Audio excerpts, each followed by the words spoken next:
with the game from yesterday. Every Monday he's been doing this with us for a long time. Get a little recap from his perspective on this game yesterday in Minnesota. Phil, welcome. Good to have you with us here. And, Nick Foles, we could talk anything you want about anything you want, and we will break it down a little bit. But if Foles plays like that, they were not going to get beat, and he played that well. So Foles, to me, really the number one key as far as the Eagles are concerned. Fire away. No doubt. We had a nice discussion about that on Friday. We got a quarterback there with a good football team, a creative offense, which we saw during the playoffs with Nick Foles. We also said how they've adapted to him, and they had a great game plan, and they New England, Chris Russo, they came out there and gave them every play that they had. They have a big playbook. They had special plays for the Super Bowl. And Doug Peterson, I heard your buddy John saying he called on Friday. I remember his call, and we kind of agreed. I thought Doug Peterson would continue to be aggressive. The thing was, could he do it all the way through the game? And maybe, except for one situation, I would say he was aggressive and did what he knew. He could see the big picture, and he made the right calls basically the whole game. All right, is this more a case of Peterson's play calling or the hideous Patriot defense, the reason why Philadelphia was so successful? Well, let me just say this. I turned in to watch the Super Bowl, and an Arena Football League game broke out. I said the same thing. This game was not a great game. There was no defense in the game. Here's what's happening. We have two teams that are good on offense, and they're creative, and they do it all season long. So you got this nice playbook of stuff that you do. Then you get 2 weeks, and then it's for everything that you worked for, so you even do more. And I was trying to count. I did not get the coach's tape of the game, so I couldn't be exact.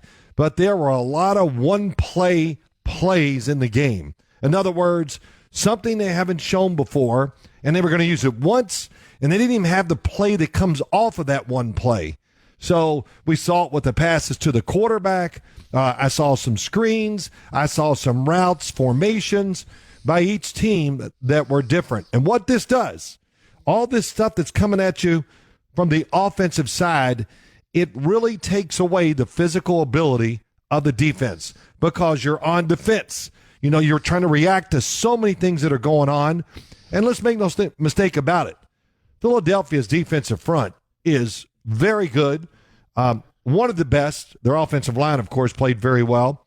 But their defensive front really couldn't become a factor until late in the game where they got a couple pressures that helped them win the game. Oh, they were awful. Now, you want to tell me it's the play calling? I mean, Tom Brady, they did the screens, the quick plays. They had everything in there to make sure that they were not going to let the Philadelphia defensive line be the difference in the outcome of the game. Similar to the way they did, and you and I have talked about this, the way they played the Seattle Seahawks in that Super Bowl where Seattle still had that tremendous front who could just terrorize the opposing quarterback. Yeah, but, Phil, that's true, and you're right. Plenty of that. But Amendola caught 1 million passes deep.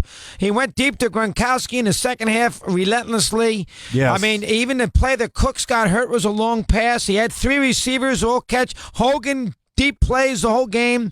You're right. Lots of things to White. Don't disagree. I understand that. But still, that defensive line didn't do a whole hell of a lot in the game. We got to be fair. Philadelphia's defensive line. Well, they stopped a lot of inside runs when they did run. But, I think the other thing is, too, when you play New England, you just got to dare them to run more. And Philadelphia was trying to do that, but New England didn't care. They kept throwing it. The double move against Jalen Mills, number 31. I've seen that many times this year where it's worked. I thought that was out of his system, but, man, they set that up perfectly. Tom Brady threw a touchdown to Hogan almost down the middle. That was really Tom Brady came to the line of scrimmage, looked at the defense, and said to himself, I have a touchdown to Chris Hogan. And he looked left, but he was not going to throw it to anybody. It was all just to look there, to turn and throw, because that's how sure they knew what that Philadelphia defense was doing at the time. Any idea why Butler didn't play? And if he did, would it have been a big difference in the game as far as the Patriot defense is concerned? Oh, Chris, I think it was huge. I think it was really big. And what was your prop bet? You had Jeffrey. What was it? Yeah, I won Jeffrey 51.5 yards. He got 78. Okay. I had the first long one, that would have been most likely Malcolm Butler on that coverage. So he would have had Malcolm Butler or Stephon Gilmore on him almost the whole game. Instead, he got out there and he got Eric Rowe on him sometimes, and he took advantage of him. I thought it was huge for New England's defense that Malcolm Butler was not out there. Not only that, it put Jordan Richards in the slot sometimes. It put a safety, Patrick Chung, in the slot sometimes. So they had trouble with the back. They had trouble with the slot receiver. We saw Aguilar, how good of a day he had. And Jeffries, of course, caught that long pass for the touchdown. All right. Any idea what Butler may have done? You know No, I do not know. You know Belichick well. Would a missed curfew on Saturday night, getting in late, would that prevent, would Belichick come down on him and not play him because of that? I guess he would, right? I guess he would, yes. Listen, when players are going to be late just for a meeting, they text the team. And almost always, I think every time, they say, okay, thank you, turn around and go home. And we'll see you tomorrow.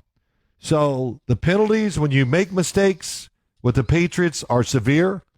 And I thought when he wasn't playing, I don't even think he played on special teams. They said on TV he did, but I looked it up on my computer this morning. One play. Really? I didn't even see the one play on my computer. But whatever, it doesn't matter.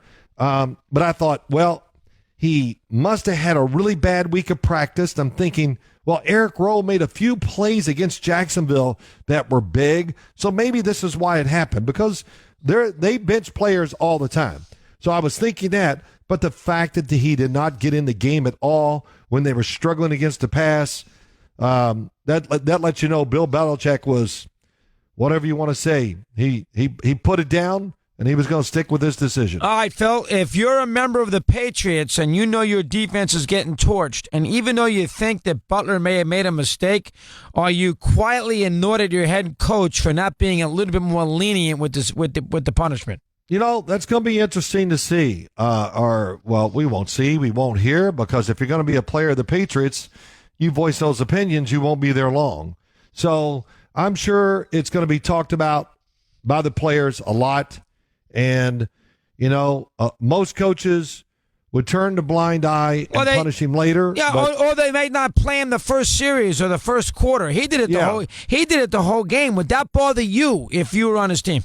Man, Chris, yes, it would. It would. I would just go, wow, can't we punish him later and not punish the whole team? Fair, good answer, Phil. Good answer. I mean, that's really it. So, but I think the rules, and like we said, I've seen it many times. He's let players go that are excellent, big-time players because they broke team rules and didn't act the right way.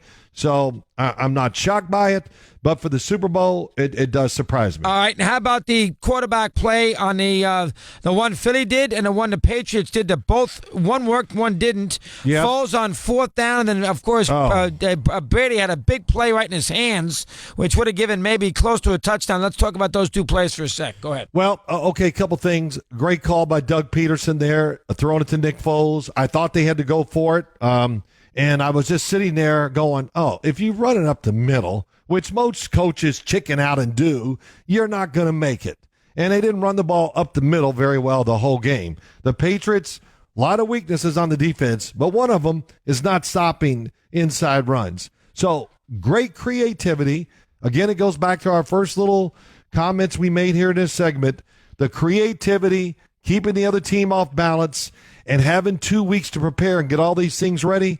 We saw it all. And I know that what it's going to do for me going forward, to expect more of these type of game plans and situations, knowing to win a big game, that you just got to let it all out there. And it's got to be hard to do as a coach. Belichick's done it many times. But Doug Peterson, his first real big test, wow, it was a great answer by him. All right, is it fair to expect Brady to catch that pass that the Patriots ran?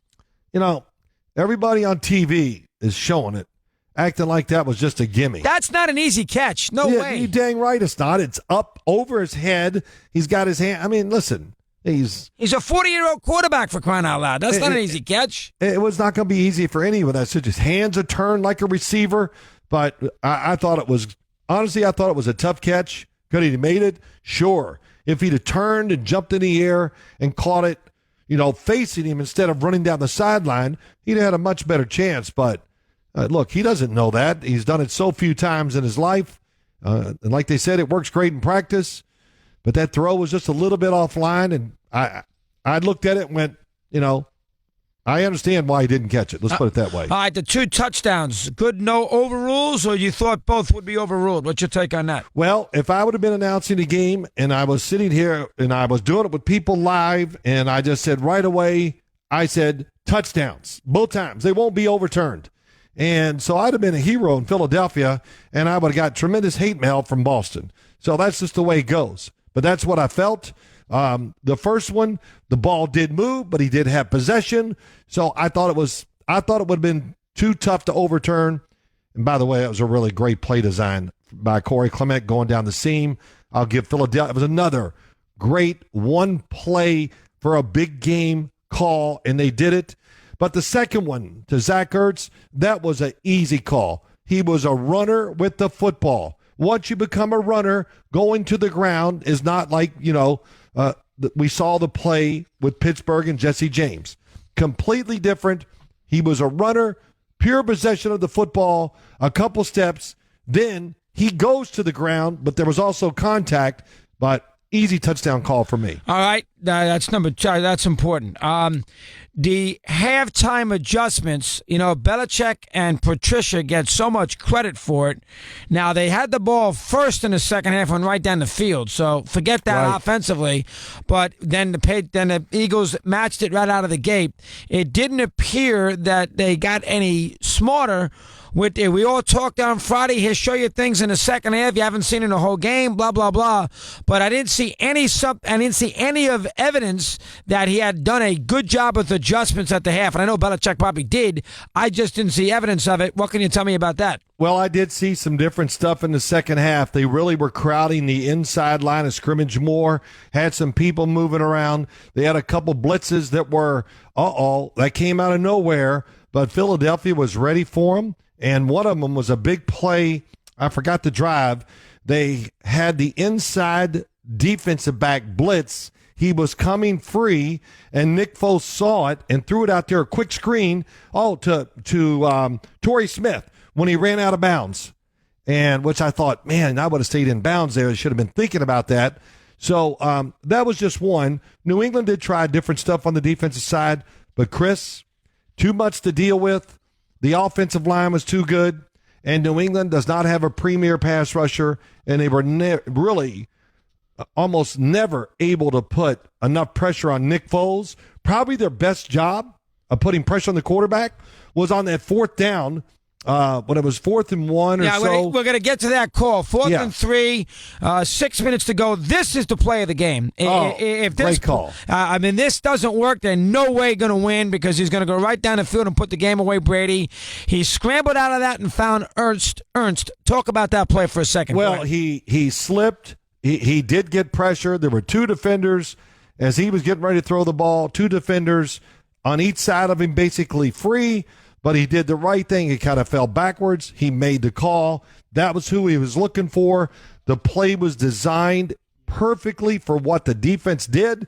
And, it was a pick inside. That's why Zach Ertz was open just for a second. And Nick Foles, one of his better plays of the game, just hanging in there and making that throw. Oh, tremendous play. That was the biggest play of the game. But it wasn't the game. If they it was a 1-point lead at the time, right? Yeah, New England was up 33-32. Yeah, so if they go down and score, Philadelphia's still going to get one more shot to, maybe get a chance to score and go for 2. Yeah, the only problem with that is, though, Phil, you know better than anybody, they would have scored the touchdown, New England, and knowing Belichick, he may have gone for 2. They would have had a 7-point lead. They had a 7-point lead, and they may have tried to put the game away. Speaking of the only guy I've ever seen do that is who? Pete Carroll did it. Yes, bingo. Wow. And Pete, I had him the following week. And I'm in there just peppering him about it. And he was telling me why, and I go, all right, you got me. I believe you. I understand, and you are right, and I am wrong. So yeah, Pete Carroll did it in that Sunday night game up there in New England. And you did the Pittsburgh-Seattle game the next week, if I'm not mistaken, out in Seattle. That sounds about right. Yeah, good game. Did you? I did. I was surprised that Peterson went for 2 at 15-6. Did that surprise? Screaming. I was screaming at the TV. Come on, please. Oh, gosh, I hate it. I hate when coaches do it at any level. You know, I expect college coaches to do it. I'm not demeaning them, but they always make that mistake because you can overcome anything in college. In the pros, every little decision is huge because so many games are so close. And to go for 2 at that time, I thought it was a tremendous mistake by him, and it didn't come back to beat them. That's for sure. We know they won the game. But too early in the game to start thinking about 2-point conversions and where does it put me on the chart. Yeah, it was a mistake. And as Jim Nantz once said years ago, we used to have to put the chart up. And I said, the chart doesn't put time and how offenses are playing and all the things are involved in the game. And he goes, yeah, they need to take that chart and burn it. And it was like, amen, brother, burn that chart. All right, now, I also was a little puzzled on their second to last drive, which gave them the lead. I did not like 2nd and 7 on a pass play in the end zone. It was incomplete. I run the ball there, so he's got to use his last time out at the bare minimum. Yes. And Aguilar also ran out of bounds on that drive where he got a first down. Was that Aguilar or was that Torrey Smith? No, it was Aguilar. It was, yeah. That was the play I was talking about where they blitzed and he caught the ball, went to his left, right? Yeah, left, and he went out of bounds, which I didn't like. Yeah, those 2 plays on that last sequence. Let me hear. Go ahead. Those are great coaching points for your football team, and where you really got to be. Maybe they haven't had time to just fine tune those situations, but there was a time I went, now Philadelphia has to keep this thing moving, but you got to play the clock, and so the players got to know. I don't know what the word is. Hey, guys, keep the clock moving. Whatever you tell them, there's got to be a code word that you've worked on as a football team and as an offense to make sure your players understand it. So that was big. And no, I did not like the throw either. That was another one. The other play that I complained about, New England calls a timeout with 2:03 to go. You wanted to run it 2 minutes there? No. Yes, I do. I want them to run it to 2 minutes. You called at 2:03. You have done what to the Eagles' offense, Chris?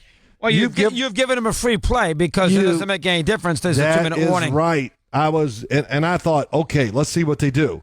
Well, when they lined up in the formation, I knew right away, this has got to be a run.